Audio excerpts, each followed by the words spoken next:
क्या आपको भी सपने में मरे हुए व्यक्ति या मृत परिजन आपके पितृदेव आदि दिखाई देते हैं तो उनके दिखाई देने का क्या संकेत होता है? यह जानने के लिए आप इस वीडियो को अंत तक अवश्य देखें। मरे हुए व्यक्ति का सपने में दिखाई देना क्या कोई शुभ संकेत है या अशुभ संकेत है? क्या वह आपको आने वाली किसी परेशानी के बारे में बता रहे हैं या आने वाले धन के बारे में बताने जा रहे हैं? एक समय की बात है, नारद मुनि कैलाश पर्वत पर भगवान शिव से मिलने के लिए जाते हैं। वहां पर जाकर भगवान शिव को नारद मुनि प्रणाम करते हैं। भगवान शिव नारद मुनि का बड़े ही प्रेम से आदर सत्कार करते हैं। फिर भगवान शिव कहते हैं, नारद मुनि, तुम्हारा कैलाश पर्वत पर आने का क्या प्रयोजन है? अवश्य तुम कोई महत्वपूर्ण कार्य से अथवा कोई महत्वपूर्ण समाचार लेकर आए होगे। तब नारद मुनि कहते हैं, हे देवों के देव महादेव, आप तीनों लोक में सबसे बड़े हैं। आपसे कोई भी बात छिपी हुई नहीं है। आपको समस्त चराचरों के भूत और भविष्य का भी ज्ञान है। इसलिए मैं आपसे एक महत्वपूर्ण प्रश्न लेकर आया हूँ। इसलिए आपसे मेरी विनती है, आप मेरे प्रश्न का समाधान करने की कृपा कीजिए। फिर भगवान शिव कहते हैं, हे मुनिवर, तुम सत्य कहते हो। हम तीनों लोकों में निवास करने वाले सभी प्राणियों के बारे में जानते हैं। आखिर तुम्हारा प्रश्न क्या है? तुम मुझसे क्या जानना चाहते हो, जरा बताओ। तब नारद मुनि कहते हैं, हे भोलेनाथ, मैं मृत्यु लोक में भ्रमण करने के लिए गया था। वहाँ भ्रमण करके आ रहा हूँ। वहाँ पर मैंने भूत, प्रेत और पिशाच आदि प्रकार की कई विचित्र चीजें देखी हैं जो वन में निवास करती हैं। और इसके साथ ही मैंने देखा है कि सभी दुष्ट शक्तियां मनुष्यों को परेशान करती रहती हैं, उन्हें हमेशा दुख देती हैं। इसका क्या कारण है? और ये सभी बुरी शक्तियां मनुष्य को क्यों परेशान करती रहती हैं? तथा मेरे मन में एक अन्य प्रश्न और उठ रहा है कि मनुष्य कई बार सपने में अपने पूर्वजों को देखता है, तो इसका क्या अर्थ होता है? सपने में मरे हुए लोग दिखाई देने का क्या मतलब है? इससे मनुष्य को कौन से संकेत मिलते हैं? हे भोलेनाथ, मैं समस्त मनुष्य जाति के कल्याण के लिए इन प्रश्नों के उत्तर जानने के लिए ही आपके पास आया हूँ। नारद मुनि के प्रश्न सुनकर भगवान शिव कहते हैं, हे मुनिवर, तुमने समस्त मानव जाति के कल्याण के लिए उचित ही प्रश्न किए हैं। मैं तुम्हें तुम्हारे इन प्रश्नों के उत्तर अवश्य दूंगा, परंतु उससे पहले मैं तुम्हें एक पवित्र कथा सुनाता हूँ। इस कथा में तुम्हें तुम्हारे इन प्रश्नों के उत्तर मिल जाएंगे। तुम इस कथा को बड़े ही ध्यान से सुनना, और जो भी प्राणी इस पवित्र कथा को ध्यान लगाकर सुनेगा, उसके घर में हमेशा खुशहाली बनी रहेगी और उन्नति के नए नए द्वार खुलते चले जाएंगे। तब नारद मुनि ने कहा, हे भोलेनाथ, आप मुझे वह पवित्र कथा सुनाइए। मैं उस कथा को बड़े ही ध्यान से सुनूंगा। फिर भगवान शिव नारद मुनि को वह पवित्र कथा सुनाते हैं। एक समय की बात है, मध्य देश में एक बड़ी ही सुंदर और रमणीय नगरी थी। उस नगरी में एक व्यापारी अपने 4 भाइयों के साथ रहता था। व्यापारी उसके भाइयों की विवाह हो चुका था और सभी मिलजुल कर आपस में बड़े ही प्रेम से रहते थे। उस व्यापारी के घर में किसी भी चीज की कोई कमी नहीं थी, क्योंकि वे सभी आपस में मिलजुल कर व्यापार करते थे।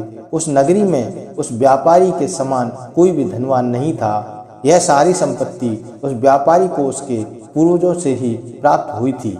व्यापारी के पूर्वज बहुत बड़े दानी और दयालु थे। वे सभी दान, धर्म, यज्ञ और अनेक प्रकार के धार्मिक कार्य किया करते थे, परंतु वह व्यापारी बड़ा ही कंजूस था और उसके अंदर उसके पूर्वजों के लक्षण बिल्कुल भी नहीं थे। उस व्यापारी के जीवन में उसने ना तो कभी दान धर्म किया, ना कभी यज्ञ करवाया और ना कभी धार्मिक कार्य करवाया। व्यापारी ने उसके जीवन में धन तो बहुत इकट्ठा किया, परंतु उसने उस धन का कभी सदुपयोग नहीं किया। व्यापारी ने अपने द्वार पर आए हुए याचक को कभी फूटी कौड़ी तक नहीं दी और ना कभी भूखों को भोजन कराया। वहीं व्यापारी के पूर्वज भूखों को भोजन कराया करते थे और निर्वस्त्र को वस्त्र दान करते थे और गरीबों की कई प्रकार से सेवा किया करते थे।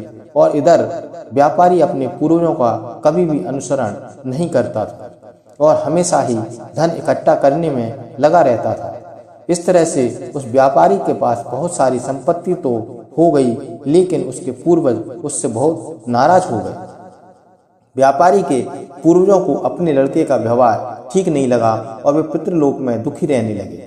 धन कमाने के लालच में व्यापारी इतना अंधा हो गया कि वह अपने पूर्वजों को भी भूल गया और उसने धीरे धीरे अपने पूर्वजों का श्राद्ध तथा तर्पण आदि कार्य करना भी बंद कर दिया, जिस कारण उसके पूर्वजों की आत्मा की तृप्ति नहीं होती थी और वे अपने लड़के के इस व्यवहार के कारण अत्यंत दुखी रहने लगे। फिर एक दिन व्यापारी के पूर्वज पितृलोक में बैठे बैठे आपस में बातचीत करते हैं और व्यापारी से मिलने के लिए सोचते हैं। फिर सभी पूर्वज इकट्ठे होकर धर्मराज के पास जाते हैं और उनसे हाथ जोड़कर प्रार्थना करते हैं, हे धर्मराज, हमारे पुत्र की बुद्धि भ्रष्ट हो गई है। धीरे धीरे वो धन कमाने की लालसा में हमें भूल चुका है, जिस कारण से हमारी संतुष्टि नहीं हो रही है। कृपया आप हमें हमारे पुत्र से मिलने के लिए जाने दीजिए। हम हमारे पुत्र को समझाकर कुछ समय बाद वापस लौट आएंगे और उसे शास्त्र का ज्ञान भी देकर आएंगे। तब धर्मराज ने उन्हें आज्ञा देते हुए कहा, हे दिव्य आत्माओं, तुम तुम्हारे पुत्र से मिलने के लिए तो नहीं जा सकते हो, परंतु तुम अपने पुत्र को सपने के माध्यम से संकेत जरूर दे सकते हो। धर्मराज की यह बात सुनकर वे सभी पुत्रगण सहमत हो जाते हैं और एक एक करके अपने सभी पुत्रों के सपने में जाकर उन्हें दर्शन देते हैं। सबसे पहले वो अपने बड़े पुत्र के अर्थात उस व्यापारी के सपने में जाकर दर्शन देते हैं और संकेत देते हैं, परंतु उसका बेटा उनके संकेत को नहीं समझ पाता और अगले ही दिन वह उस सपने को भूल जाता है और अपने पितरों के द्वारा दिए गए संकेतों को नजरअंदाज कर देता है।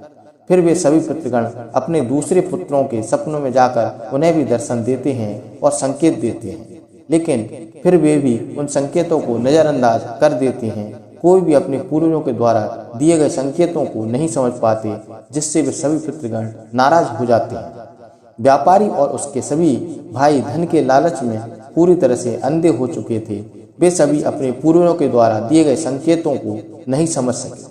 फिर भगवान शिव कहते हैं, सुनो मुनिवर, इस तरह से पितरों के सपने में दर्शन देने के कुछ ही दिनों के बाद उस व्यापारी को व्यापार में नुकसान उठाना पड़ता है और धीरे धीरे करके उसका व्यापार चौपट हो जाता है और जिस कारण से उसकी सारी संपत्ति नष्ट हो जाती है और धीरे धीरे करके उन सभी भाइयों में लड़ाई झगड़े होने लगते हैं। अपने पूर्वजों द्वारा जमा की गई सारी जमीन जायदाद और यहाँ तक कि अपने घरों को भी बेच डालते हैं और पूरी तरह से वे सभी बर्बाद हो जाते हैं और सभी भाई अलग अलग हो जाते हैं और अपना अपना पालन पोषण करने में लग जाते हैं। उधर स्वर्गलोक में पितरों को अपने पुत्रों की ऐसी दुर्गति देखकर बहुत कष्ट होने लगता है। यह दृश्य देखकर वे सभी पितृगण बहुत ही दुखी और उदास हो जाते हैं। फिर से वे सभी धर्मराज के पास जाते हैं और कहने लगते हैं, हे धर्मराज, हमसे हमारे पुत्रों की ऐसी दुर्गति नहीं देखी जाती। हमारे द्वारा किए गए सभी पुण्य कर्मों को हमारे पुत्रों ने नष्ट कर डाला है। कृपया आप कोई ऐसा उपाय बताएं जिससे हमारे पुत्रों को उनकी भूल का पता चल जाए। भगवान शिव कहते हैं, सुनो मुनिवर। फिर धर्मराज उन पितरों से कहते हैं, हे दिव्य आत्माओं, तुम्हारी इस व्यथा को मैं अच्छी तरह से समझता हूँ, इसलिए मैं तुम्हारी अवश्य सहायता करूँगा। फिर धर्मराज एक ब्राह्मण का रूप धारण करके पृथ्वीलोक पर आते हैं और उन पितरों के पुत्रों को मिलने के लिए जाते हैं और सबसे पहले व्यापारी के घर जाते हैं। तो वह व्यापारी बिस्तर पर पड़ा हुआ था, क्योंकि उस व्यापारी को कई प्रकार की बीमारियों ने घेर लिया था। अब उस व्यापारी की पत्नी ने उस ब्राह्मण का आदर सत्कार किया और दान दक्षिणा देने लगती है। तो वह ब्राह्मण कहता है, बेटी, तुम्हारे घर में पितृदोष है, इस कारण से तुम्हारे पति की यह दशा हुई है। तुम्हारे पति के कर्मों के कारण तुम्हारे पूर्वज नाराज हो गए हैं। उस ब्राह्मण देवता की बात सुनकर उस व्यापारी ने कहा, हे ब्राह्मण देवता, मैंने ऐसा कौन सा पाप किया है जो मेरा सब कुछ बर्बाद हो गया और मेरे भाई भी मुझे छोड़कर चले गए और मुझे अनेक बीमारियों ने घेर लिया। तब उस ब्राह्मण देवता ने कहा, पुत्र, तुमने अपने पूर्वजों को नाराज किया है। तुम्हारे पूर्वजों ने जो संपत्ति और पुण्य अर्जित किया था, उसे तुमने और तुम्हारे भाइयों ने मिलकर नष्ट कर दिया, जिस कारण से तुम्हारी और तुम्हारे भाइयों की ऐसी दुर्दशा हुई है। तुम्हारे पूर्वजों ने तुम्हें और तुम्हारे भाइयों के सपने में आकर कई महत्वपूर्ण संकेत दिए हैं, परंतु तुमने उन संकेतों को नजरअंदाज कर दिया और अपने पूर्वजों को अपमानित किया है। यही कारण है कि तुम्हारा सर्व धन वैभव नष्ट हो चुका है। इस प्रकार उस ब्राह्मण देवता के बताने पर उस व्यापारी को सब कुछ पता चल जाता है और उसे याद आ जाता है कि उसको भी सपने में उसके पूर्वजों ने दर्शन दिए थे। वह व्यापारी उस ब्राह्मण से कहता है, हे ब्राह्मण देवता, आप सत्य कह रहे हैं। हमारे पूर्वजों ने हमें सपने में दर्शन अवश्य दिए थे, किंतु हम उनके द्वारा दिए गए संकेतों को समझ नहीं पाए। आप कृपया करके मुझे सपने में पूर्वजों को देखने पर क्या संकेत मिलते हैं, इस बारे में बताने का कष्ट करें। भगवान शिव कहते हैं, सुनो मुनिवर। इस प्रकार फिर वो ब्राह्मण देवता कहता है, हे पुत्र, अब तुम ध्यान से सुनो। मैं तुम्हें सपने में पूर्वज दिखाई देने पर मिलने वाले संकेतों के बारे में बताता हूँ। धर्मराज कहते हैं, पुत्र, यदि पितरों का उद्धार नहीं हो तो वे प्रेत योनि में ही मृत्युलोक में भटकते रहते हैं और वे भूख प्यास से व्याकुल होकर अपने परिवारजनों के घर में प्रवेश करते हैं। यदि सपने में हाथी, घोड़ा, बैल अथवा मनुष्य का विकृत रूप दिखाई दे तो समझ जाना चाहिए कि पितृगण अपने पुत्रों के व्यवहार से अत्यंत दुखी हैं। जो मनुष्य पशु पक्षियों को अन्न का दान नहीं करता, उसके पितृ अत्यंत दुखी होते हैं और पशुओं का रूप धारण करके सपने में दर्शन देते हैं।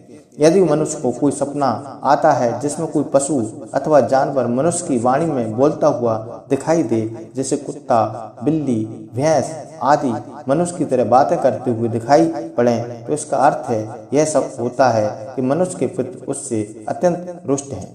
ऐसे मनुष्य को भविष्य में भयंकर अपमान का सामना करना पड़ सकता है। ऐसे मनुष्य के जीवन में दुख और क्लेश होता है। उसके भाई बंधु पशु की भांति आपस में युद्ध करने लगते हैं। धर्मराज कहते हैं, यदि सपने में मृत परिजन कुछ मांगते हुए दिखाई देते हैं तो उस सपने को मनुष्य को कभी भी नजरअंदाज नहीं करना चाहिए। इस सपने का अर्थ यह होता है उस मनुष्य के पूर्वज असंतुष्ट हैं और उनकी पितृलोक में तृप्ति नहीं हो रही है। मनुष्य का सारा अन्न भंडार धीरे धीरे करके समाप्त हो जाता है और वह दरिद्रता में पड़ जाता है और उसकी हालत एक भिखारी के समान हो जाती है। इसलिए उस मनुष्य को चाहिए कि तुरंत ही अन्न का दान करे, जिससे उसके मृत पूर्वज संतुष्ट हो सकें। यदि सपने में अपने कोई पूर्वज क्रोधित अवस्था में दिखाई देते हैं तो उस मनुष्य के पूर्वज उसके कार्यों से संतुष्ट नहीं है और वह मनुष्य जो भी काम धंधा करता है उसमें उसको नुकसान उठाना पड़ता है और उसके द्वारा किए गए सभी कार्य व्यर्थ हो जाते हैं और उनका कोई फल उसे प्राप्त नहीं हो पाता। यदि सपने में पूर्वज दिखाई पड़ते हैं और अचानक से अदृश्य हो जाते हैं तो आने वाले समय में उस मनुष्य पर कोई बड़ा संकट आने वाला है, ऐसा समझना चाहिए। यदि सपने में कोई मनुष्य अपने मृत परिजनों को रोता हुआ देखता है तो उसके पूर्वज उसे यह संकेत दे रहे हैं कि उसे भविष्य में नुकसान उठाना पड़ेगा और उसका सारा धन वैभव नष्ट हो जाएगा और उसे भयंकर दरिद्रता का सामना करना पड़ेगा।